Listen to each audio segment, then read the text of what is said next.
අපි අද හදන්න යන්නේ ආප්ප. අහසින් බබත් අසනීපෙන්නේ හිටියේ. ඉතින් මං හිතුවා එයාට ආප්ප ටිකක් හදලා දෙන්න. මුලින්ම මම කරේ හාල් කප් එකක් අරගෙන ඒක පෙඟෙන්න දැම්මා. ඊට පස්සේ ඒක චුට්ටක් වේලෙන්න තියලා බ්ලෙන්ඩර් කරලා පිටි හදාගත්තා.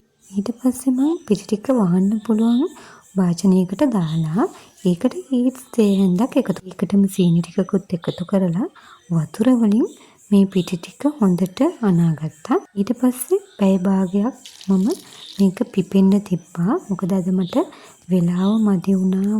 හදිස්සියෙමනේ ආප්ප ටික හදන්න ගත්තා. මේ මම ආප්ප හදන පළවෙනි වතාව. අපි හොඳට ඉදන්නේ බලමු. පැය භාගයකට පස්සේ මෙන්න මේ විදිහට තමයි පිටි එක තිබුණේ. ඊට පස්සේ මම ඒකට පොල් කිරි එකතු කර ලුණු ටිකකුත් එකතු කරගත්තා.